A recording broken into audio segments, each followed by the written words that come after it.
स्वागत करता हूँ रॉय टेक एंड फन के और एक नए वीडियो में। तो दोस्तों आज हम जानने वाले हैं कि हम अगर नया एक कंप्यूटर खरीदें तो उसमें क्या क्या करना चाहिए या नहीं करना चाहिए, हम अपने कंप्यूटर को लॉन्ग लास्टिंग कैसे बनाएं। तो चलिए दोस्तों आज के वीडियो को हम शुरू करते हैं। हमारा पहला पॉइंट है कि हम अगर नया एक कंप्यूटर खरीदेंगे तो हम उसके साथ साथ एक यूपीएस भी ज़रूरी खरीदें, क्योंकि दोस्तों अगर यूपीएस आप नहीं खरीदोगे, आपका कंप्यूटर इस्तेमाल का टाइम अगर इलेक्ट्रिसिटी डिस्कनेक्ट हो गया तो उसका जो प्रेशर होता है वो पड़ता है हमारे कंप्यूटर में जो छोटे छोटे पार्ट्स रहते हैं उसके ऊपर, छोटे छोटे कंपोनेंट्स के ऊपर। इस वजह से आपका कंप्यूटर का जो लाइफ होता है वो लाइफ ज़्यादा दिन नहीं रहता, ज़्यादा दिन आपका कंप्यूटर ठीक से नहीं काम करेगा। इसलिए दोस्तों आपका कंप्यूटर के साथ यूपीएस खरीदना बहुत ज़रूरी होता है। ये रहा दोस्तों हमारा पहला पॉइंट। दोस्तों कभी ऐसा हुआ है कि आपका कंप्यूटर जो है वो बहुत देर से बंद हो रहा है, आप शटडाउन में डाले हो फिर भी आपका कंप्यूटर जो है वो बहुत देर से बंद हो रहा है। इस टाइम में आप क्या करेंगे, कंप्यूटर को डायरेक्ट प्लग से प्लग आउट मत कीजिए या फिर यूपीएस का जो स्विच होता है उसे ऑफ मत कीजिए, इलेक्ट्रिसिटी ऑफ मत कीजिए। क्योंकि शटडाउन में कभी कभी क्या होता है कि सॉफ्टवेयर जो है वो थोड़ा देर प्रोसेस लेता है शटडाउन करने के लिए। जो हमारे कंप्यूटर में जो चीज़ें ऑन रहते हैं, बैकग्राउंड में जो सॉफ्टवेयर ऑन रहते हैं उसे बंद करने के लिए कुछ टाइम लेता है। इसी टाइम की वजह से शटडाउन जो है वो कुछ टाइम बहुत देर से शटडाउन होता है। सोच लीजिए कि आपका कंप्यूटर नॉर्मली 30 सेकेंड में बंद होता था, वो शटडाउन लेने में आपका 2-3 मिनट लग रहा है। तो इसमें परेशान होने वाली कोई बात नहीं है दोस्तों, आप शटडाउन होने तक वेट कीजिए। अगर आप प्लग डायरेक्ट बंद करोगे, इलेक्ट्रिसिटी डायरेक्ट कट करोगे कंप्यूटर से, तो पहला पॉइंट में जो बताया था कि इलेक्ट्रिसिटी का जो फ्लो होता है वो होता है हमारा कंप्यूटर के जो छोटे छोटे कंपोनेंट्स होता है उसमें से, वो फ्लो कंप्यूटर को ख़राब भी कर सकता है। इसलिए कभी भी डायरेक्ट शटडाउन नहीं होने से पहले आप प्लग आउट मत कीजिए या फिर आपका कंप्यूटर का जो स्विच होता है उसे आप कभी ऑफ मत कीजिए। तो ये रहा दोस्तों हमारा दूसरा पॉइंट। दोस्तों जब आप एक नया कंप्यूटर खरीदते हो तो उसमें एक एंटीवायरस डाल के रखिए, क्योंकि दोस्तों हम लोग क्या करते हैं, ज़्यादातर कंप्यूटर खरीदने के बाद उसके बाद कंप्यूटर में ज़्यादातर सॉफ्टवेयर हम इंस्टॉल कर लेते हैं। दुकानदार तो जो देता है, लेकिन बाहर से हम गेम सॉफ्टवेयर ऐसे इंस्टॉल कर लेते हैं और कंप्यूटर में क्या होता है, इसकी वजह से वायरस आ जाता है। तो क्या होता है, नया कंप्यूटर कुछ ही दिनों बाद बहुत ज़्यादा स्लो होने लगता है। दोस्तों इसलिए एक एंटीवायरस जरूर डाल के रखिए, जिससे आपका कंप्यूटर का जो जंक क्लीन होता है वो हो सके, कोई वायरस प्रोटेक्शन का मामला होता है वो हो सके। तो इसलिए दोस्तों आप एक ज़रूर एंटीवायरस कंप्यूटर में डाल के रखिए। अब हम बढ़ते हैं हमारे चौथे पॉइंट की तरफ। तो दोस्तों आप आपका कंप्यूटर का मैकेनिक बिल्कुल मत बनिए। अगर आपको कंप्यूटर के बारे में ज़्यादा नॉलेज नहीं है, अगर आप कंप्यूटर के हार्डवेयर के बारे में कुछ नहीं पता हो, तो आप कंप्यूटर को मत खोलिए। हम क्या करते हैं ज़्यादातर दोस्तों कि कंप्यूटर खोलने के बाद कंप्यूटर में किसी भी एक ब्रश से कंप्यूटर के मदरबोर्ड को घिसना शुरू कर देते हैं उसे क्लीन करने के लिए। लेकिन दोस्तों ये सही रास्ता नहीं है, ये सही रूल्स नहीं है कंप्यूटर को क्लीन करने के लिए। दोस्तों कैसे कंप्यूटर क्लीन करते हैं इसके मैं एक डेडिकेटेड वीडियो और एक बना दूंगा। तो दोस्तों कंप्यूटर को आप कभी क्लीन मत कीजिए, कंप्यूटर को क्लीन करना ज़रूरी होता है। आप एक थिनर लीजिए, एक ब्रश लीजिए, उससे धीरे धीरे क्लीन कीजिए, लेकिन किसी भी ब्रश से जोर जोर से मत घिसिए। इससे क्या होगा, आपका कंप्यूटर जो है उसके जो छोटे छोटे कंपोनेंट होता है वो भी ख़राब हो सकता है, या फिर वो भी उस अपने जगह से हट सकता है, या फिर वो भी अलग हो जा सकता है। इससे वजह से क्या होगा, कंप्यूटर का जो इलेक्ट्रिक फ्लो होता है वो नहीं हो पाएगा। इसलिए क्या होगा, आपका कंप्यूटर जो है वो ख़राब हो सकता है। कभी भी लो वोल्टेज इलेक्ट्रिसिटी में आप कभी कंप्यूटर यूज़ मत कीजिएगा।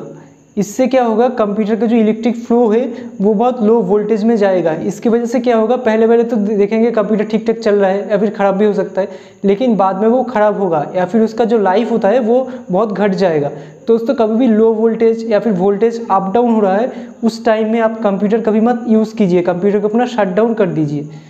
अगला पॉइंट है जो हम सभी एक गलत करते हैं कंप्यूटर के साथ, आपके कंप्यूटर को कभी भी ढकना नहीं चाहिए। जब आप कंप्यूटर यूज़ कर रहे हो तब खासकर सीपीयू को आपको ढकना नहीं चाहिए, क्योंकि सीपीयू में जो जगह होता है वो हवा पास के लिए, कंप्यूटर का जो गर्म हवा होता है अंदर उसे पास के लिए ही बनाया जाता है।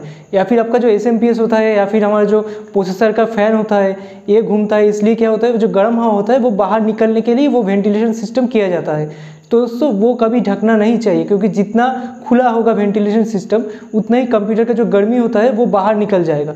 इसकी वजह से क्या होगा कि आपका कंप्यूटर जो है वो स्लो नहीं पड़ेगा, आपका कंप्यूटर जो है वो फास्ट ही रहेगा। किसी और का पेन ड्राइव अपने कंप्यूटर में लगाने से पहले हमेशा पेन ड्राइव को एक बार स्कैन कीजिए। कंप्यूटर के लगाने के बाद आप क्या करेंगे, पहले उसे स्कैन कीजिए, फिर उसका जो फाइल फोल्डर है उसमें आप जो काम करना है वो कीजिए। क्योंकि दोस्तों अगर पेन ड्राइव में वर्म वायरस रहा तो वर्म वायरस क्या होता है, पेन ड्राइव से आपका पूरा कंप्यूटर सिस्टम में फैल जाएगा। इस वजह से क्या होगा, आपका पूरा कंप्यूटर वर्म वायरस से अटैक हो जाएगा। तो दोस्तों इसलिए आप क्या करेंगे, पहले आप आपका पेन ड्राइव जो है जिसका पेन ड्राइव आप यूज़ कर रहे हो कंप्यूटर पे, उसे आप एक बार स्कैन कीजिए, फिर उसके बाद ही उस पेन ड्राइव का जो फाइल फोल्डर है उस पर आप काम कीजिए। तो दोस्तों ये जो पॉइंट है इसमें हम बहुत सारे लोग गलती कर बैठते हैं कि पेन ड्राइव लगाया फिर डायरेक्ट पेन ड्राइव पे क्लिक करके पेन ड्राइव पे जो फाइल फोल्डर है वो हम कॉपी करने लगे, या फिर जो भी काम है वो काम हम करने लगे। लेकिन दोस्तों हमेशा पेन ड्राइव को स्कैन करके फिर पेन ड्राइव ओपन कीजिए। दोस्तों जब एक नया कंप्यूटर खरीद के लाते हैं तब देखना कि दुकानदार आपको बता देते हैं, ज़्यादातर टाइम दुकानदार यही बता देता है कि आपका कंप्यूटर में जो सी ड्राइव है उसमें आप मत जाइए, उसमें कोई छेड़खानी मत कीजिए, उसमें कुछ फाइल फोल्डर डिलीट हो गया तो आपका कंप्यूटर ख़राब भी हो सकता है। तो दोस्तों हम क्या करते हैं, हम ज़्यादातर लोग जो दुकानदार मना करता है वही हम करते हैं, हम जाके सी में जाके कोई फाइल फोल्डर को छेड़ देते हैं। उसकी वजह से क्या होता है, छेड़ देने की वजह से आपका कंप्यूटर जो है वो क्रैश पड़ जाता है। कोई कोई ऐसा करता है कि कंप्यूटर में सी फोल्डर में जो फाइल फोल्डर होता है, विंडोज़ का फोल्डर होता है, वो डिलीट कर देता है। इसकी वजह से क्या होगा, जब नेक्स्ट टाइम कंप्यूटर रिबूट होकर या फिर नेक्स्ट टाइम स्विच ऑफ करने के बाद या फिर शट डाउन करने के बाद जब नेक्स्ट टाइम वो ऑन करेगा तब कंप्यूटर नहीं चलेगा। ये तो आसान बात है दोस्तों। तो दोस्तों कभी भी अपने सी फोल्डर को आप छेड़खानी मत कीजिए। दोस्तों सी ड्राइव से याद आया कि अब आप अपने कंप्यूटर में हमेशा आपके सी ड्राइव को और डेस्कटॉप को हमेशा खाली रखने के लिए कोशिश कीजिए, क्योंकि दोस्तों क्या होता है कि सी ड्राइव जो होता है, सी ड्राइव में हमारा जो सिस्टम फाइल रहता है वो रहता है। तो सी ड्राइव जितना खाली रहेगा सिस्टम फाइल लोड होने में रैम उतना कम कंज्यूम होगा। और दूसरी बात दोस्तों, हमारा जो डेस्कटॉप है, डेस्कटॉप में क्या होता है, बहुत सारे आइकॉन्स रहते हैं। तो जितना गेम्स होगा, जितना सॉफ्टवेयर होगा, उन सारे के आइकॉन हमारे जो डेस्कटॉप है उसमें आ जाता है। तो दोस्तों डेस्कटॉप में जितना आइकॉन कम रहेगा उतना हमारा रैम कम कंज्यूम होगा। इसकी वजह से रैम अपने फुल पोटेंशियल में कंप्यूटर में जो दूसरा काम आप करते हो उसमें काम कर पाएगा रैम। दोस्तों इसलिए आप सी ड्राइव और डेस्कटॉप को हमेशा क्लीन रखने के लिए कोशिश कीजिए। दोस्तों आशा करता हूँ वीडियो देख के आप लोग समझ गए होंगे कि एक नया कंप्यूटर खरीदने के बाद आपको क्या क्या नहीं करना चाहिए या फिर क्या क्या कंप्यूटर के साथ करना चाहिए कंप्यूटर को ठीक रखने के लिए। तो दोस्तों ऐसे और वीडियो देखने के लिए प्लीज़ मेरे चैनल को सब्सक्राइब कीजिए। सब्सक्राइबर बहुत कम है मेरे चैनल पे, तो आप लोग बहुत सारे लोग तो वीडियोस देखते हो लेकिन सब्सक्राइब नहीं करते। सब्सक्राइब करोगे तो ऐसे और भी इन्फॉर्मेशन आपके पास पहुंच जाएगा बहुत जल्दी से जल्दी, और साथ में बेल आइकन को भी प्रेस कर दीजिए। तो दोस्तों मिलते हैं अगले और नए वीडियो में, तो तब तक के लिए गुड बाय।